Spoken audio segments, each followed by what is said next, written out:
Today, we are going to review fractions. Fractions are a way of talking about the numbers in between other numbers. We grow up learning to count 1, 2, 3, 4, 5, 6.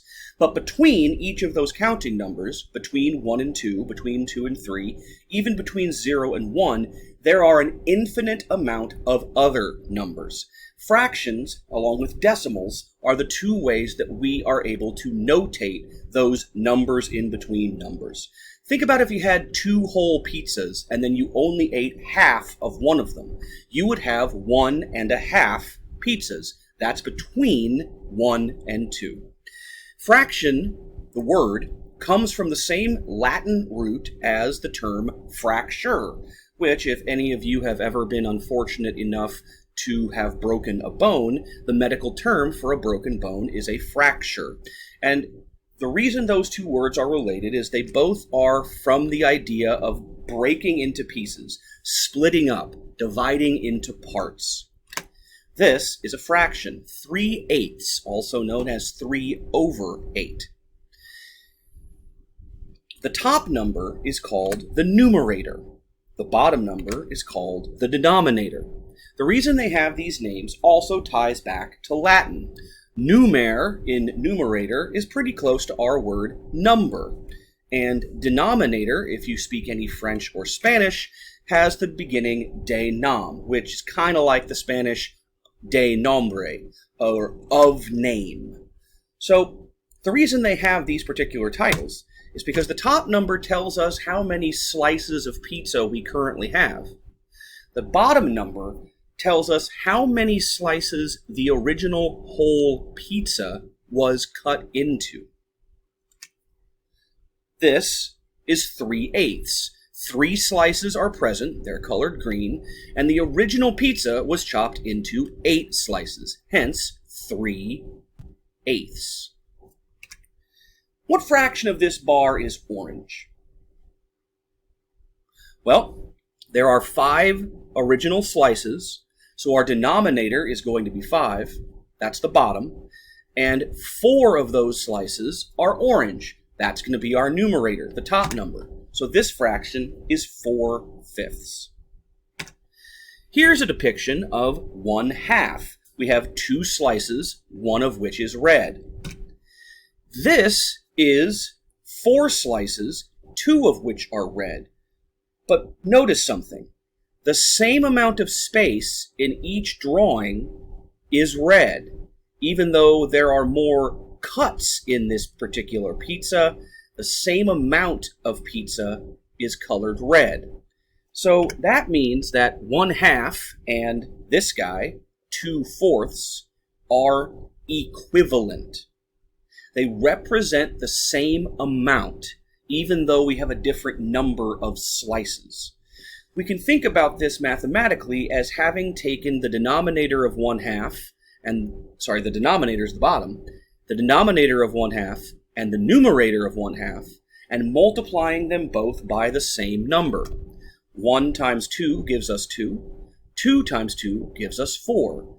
These fractions are equivalent because we multiplied the numerator and denominator by the same thing and ended up with this. And they represent the same amount of red pizza. What's another fraction that might be equivalent to 1/2 and 2/4? Well, what if we multiply by 2 again?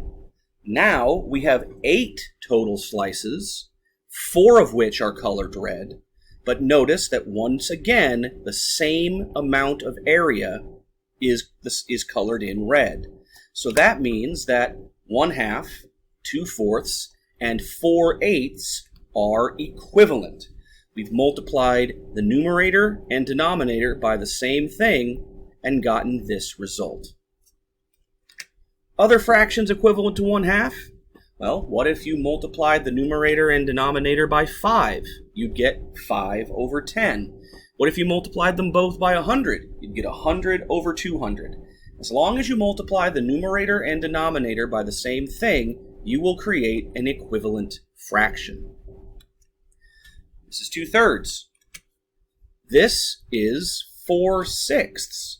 But notice the same amount of red in each drawing, even though on this side we've cut it into more slices. That means these are equivalent. We multiplied the numerator and the denominator by the same thing and got this. 2 times 2 is 4, 3 times 2 is 6. What's another fraction that might be equivalent to 2/3? Well, what if we multiply by 2 again? Notice we have the same amount of red space. We just have more cuts in this version. This is 8/12. And if we multiply 2 times 4, we get 8. 3 times 4, you get 12. So these are equivalent. All three of these represent the same thing, just with different amounts of slices. Other fractions equivalent to 2/3? Well, we could multiply 2 and 3 by 3. We'd get 6/9. We could multiply them both by 10. We'd get 20/30. As long as you multiply the numerator and denominator by the same thing, you will get an equivalent fraction. Let's do the reverse. What fraction of this grid is orange? Well, there's 9 total slices. 6 of them are orange, so this is 6/9. But what we want to do is we want to simplify this fraction. That means we want to take it down to the smallest possible numerator and denominator. The way that we can do that is look at what number can divide both 6 and 9. Both 6 and 9 can be divided by 3. If we divide 6 by 3, we get 2. If we divide 9 by 3, we get 3. So to simplify 6/9, we divide and get 2/3. Notice the same amount of orange in both fractions, just a different number of slices. If you are asked to take a fraction and reduce it to simplest terms, that means we want to figure out the equivalent fraction with the smallest possible numerator and denominator. In this case, for 6/9, that would be 2/3. In simplest terms, which fraction of this bar is orange? Well, right now it's 3 out of 6, or 3/6. What is the smallest combination of numerator and denominator that we could find that would be equivalent to 3/6? Well, to find that, we need to divide both 3 and 6 by the same number. What can divide both 3 and 6? 3. 3 divided by 3 will give us 1. 6 divided by 3 will give us 2. So our simplest fraction, our simplest terms, is 1/2. Notice it's the same amount of orange. We've just gone down to the minimum possible number of slices. How about this guy? We've got 4 out of 6 colored in, 4/6. How do we simplify this? Well, what can divide both 4 and 6? They're both even. We can divide them both by 2. 4 divided by 2 is 2, and 6 divided by 2 is 3. That gives us the simplest terms, 2/3. Notice it's the same amount of orange in both drawings, but in the second one, we've reduced it to the minimum number of cuts. One more thing for today. What if you've got 2 fractions and you want to figure out which one is larger than the other? What if you've got multiple fractions and you want to put them in order from smallest to largest? In order to do that, you're going to need to find equivalent fractions that have the same denominator. So here's 2/3 and 3/4. One denominator is 3, the other denominator is 4. We want to know which of these fractions is larger. So in order to do that, we need to find the least common multiple of 3 and 4. What are the multiples of 3? 3, 6, 9, 12, 15, 18, 21, and so on. What are the multiples of 4? 4, 8, 12. Aha! 12 appears in both lists. That means it's a common multiple, a common denominator. So we want to change both of these fractions into equivalent fractions that have 12 on the bottom. Let's see how we do that. So 2/3, to get from 3 to 12 on the bottom, we had to multiply by 4. That means we have to multiply by 4 on the top as well. That gives us 8. For 3/4, to get from 4 to 12 on the bottom, we got to multiply by 3. Got to do the same thing up top. 3 times 3 is 9. That gives us 9/12. And now we're able to compare which one is bigger a lot more easy, because all we have to do, since the bottoms are the same, is look at the tops, 8 and 9. 9 is obviously larger than 8, so 3/4 is bigger than 2/3.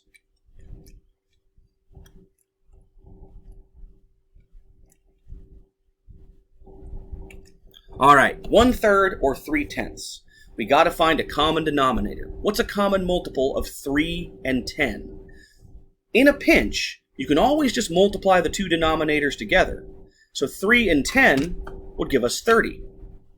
How do we turn 1/3 into an equivalent fraction with 30 on the bottom? 3 times 10 gives us 30. Got to do the same thing up top. 1 times 10 is 10. So this becomes 10/30ths. 10 times 3 gives us 30 on this side.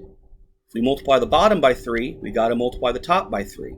3 times 3 is 9. So now we have equivalent fractions. Equivalent denominators, 30 and 30, which means we just have to compare the numerators. Which is bigger, 10 or 9? Obviously it's 10. That means that 1/3 is bigger than 3/10. Last one, what if we have 3 fractions? 3/4, 7/10, and 4/5. What's a common denominator for 4, 10, and 5? What is a number that shows up on the 4 multiplication table, the 10 multiplication table, and the 5 multiplication table? It's 20.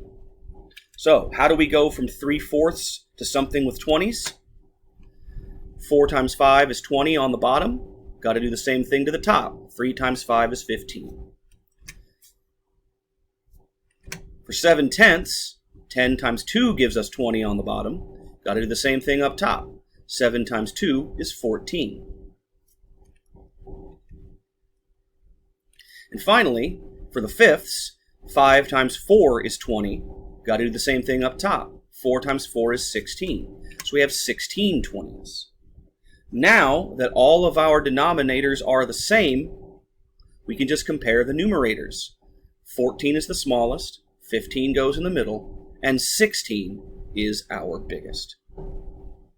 All right, I hope that was helpful to review what we learned last year. We've got a short assignment that'll show me how much that you have retained and how much of an expert you are on this topic. Both of those things are due before our class tomorrow morning. I will see you at 9:45 a.m. Tuesday. Hope you have a great rest of your day. Bye.